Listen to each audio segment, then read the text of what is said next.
Sehat ya, semoga sehat ya. Perkenalkan, nama saya Lia Kusumawardhani. Saya dari semester 5 Prodi Penyuluhan Pertanian Berkelanjutan. Nah, pada pertemuan kali ini saya akan sedikit membagikan pengetahuan saya kepada ibu-ibu semua mengenai vertikultur dari botol bekas. Nah, nantinya dengan diadakannya pertemuan pada kali ini, ibu-ibu sekalian bisa mengaplikasikannya di rumah ibu-ibu masing-masing.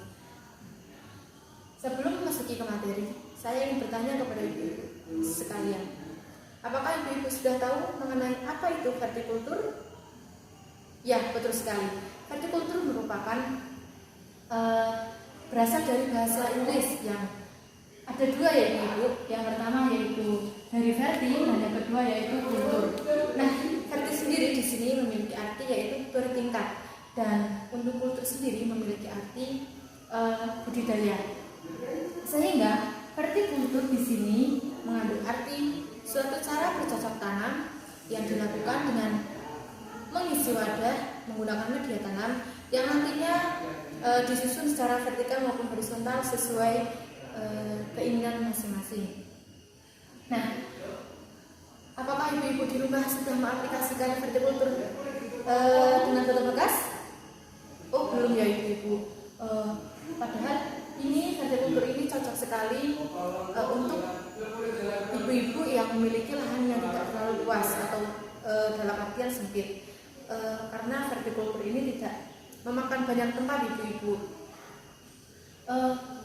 Vertikultur ini tidak musiman ya ibu-ibu, dapat dilaksanakan kapan saja dan semau ibu-ibu. Nah, untuk memulai vertikultur botol bekas ini, ibu-ibu jangan risau ya ibu-ibu, karena vertikultur jenis ini tidak memerlukan biaya yang mahal seperti menggunakan plallon ataupun apan. Yang terpenting dalam vertikultur ini yaitu media tanamnya itu atau wadahnya itu mencukupi untuk perakaran atau pertumbuhan dari suatu tanaman tersebut. Nah, salah satu contoh bahan yang dapat digunakan yaitu menggunakan botol bekas. Adapun selain botol bekas, apakah ibu-ibu ada masukan begitu atau ibu-ibu tahu selain botol bekas apa yang dapat digunakan? Ya, ada minyak goreng, bukan minyak goreng ya ibu-ibu, maksud saya yaitu plastik bekas minyak goreng, kemudian kaleng bekas, kemudian ada besek bekas dan lain-lain sebagainya yang ada di sekitar lingkungan ibu-ibu. Nah, karena di sini menggunakan botol bekas, maka alat dan bahannya yaitu yang pertama untuk alatnya yaitu cangkul. Cangkul di sini, apakah ibu-ibu tahu apa kegunaannya cangkul di sini? Apakah untuk membaca ataukah untuk apa? Apakah tahu? Ya, cangkul di sini digunakan untuk mencari tanah. Mencari tanah di sini dimaksudkan untuk penggunaan media tanam. Nah, yang kedua bahannya yaitu gunting. Gunting di sini dapat digunakan untuk melubangi ataupun memotong botol aqua atau botol bekas tersebut. Nah, yang ketiga untuk alatnya yaitu pisau cutter. Nah, pisau atau cutter ini di sini digunakan untuk memotong juga. Jadi terserah ibu-ibu ya, apakah ingin menggunakan gunting atau menggunakan pisau ataupun cutter. Nah, untuk bahannya bisa ibu-ibu lihat di sini. Yang pertama yaitu pastinya botol bekas dong ibu-ibu.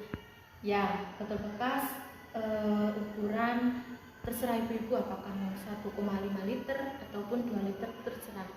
Kemudian yang kedua ada arang sekam ataupun sekam padi. Nah, sekam padi ini bisa didapatkan di tetangga ibu-ibu atau orang yang memiliki apa itu namanya buat menggiling padi itu. Nah, itu pokoknya itu ibu-ibu nanti bisa meminta ke tetangga ibu-ibu tersebut. Nah, kemudian yang ketiga yaitu pupuk kandang. Pupuk kandang di sini pasti ibu-ibu sudah tidak asing lagi apa itu pupuk kandang.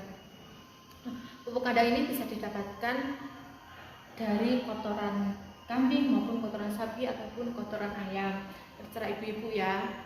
Kemudian yang keempat yaitu ada bibit tanaman. Tentu saja bibit tanaman itu pasti penting dong ibu-ibu, ya kan? Nah, bibit tanaman di sini terserah ibu-ibu mau ingin menanam apa nantinya di vertikultur tersebut. Apakah akan sawi, akan caisin, ataupun kangkung, atau bahkan pakcoy atau apapun itu terserah ibu-ibu nantinya. Yang kelima yaitu air. Air di sini kegunaannya untuk menyiram nantinya pada saat media tanam sudah selesai ditanam. Kemudian yang keenam yaitu tali rafia atau kawat. Ini kegunaannya nanti untuk menggantungkan botol-botol yang akan atau yang telah dibuat dan disusun secara vertikal. Selanjutnya yaitu mengenai langkah-langkah pembuatan vertikultur botol bekas. Oke, sebelum memasuki mengenai langkah-langkah, apakah ibu-ibu di sini masih semangat? Ya, semangatnya luar biasa sekali ibu-ibu ini untuk mendengarkan atau untuk menyimak materi yang saya berikan. Terima kasih ya ibu-ibu. Nah, kembali lagi ke materi ya ibu-ibu mengenai langkah-langkah. Untuk langkah-langkah ini cukup mudah ibu-ibu. Yang pertama yaitu tentu saja menyiapkan alat dan bahan. Nah, alat dan bahan di sini yang sudah tercantum di sini ya ibu-ibu. Nah, kemudian setelah menyiapkan alat dan bahan yaitu yang kedua yaitu memotong aqua bekas dan melubanginya. Nah, potongan aqua bekas ini terserah ibu-ibu apakah itu akan dipotong menjadi dua ataupun dipotong di bagian tengahnya gitu. Sesuai selera ya ibu-ibu. Nah, pelubangan ini bisa menggunakan gunting atau pisau ya ibu-ibu yang tadi sudah disebutkan di atas. Yang ketiga yaitu pembuatan media tanam. Nah, pembuatan media tanam ini ada 3 bahan, yaitu yang pertama ada arang sekam, pupuk kandang, dan juga tentu saja tanah ya ibu-ibu.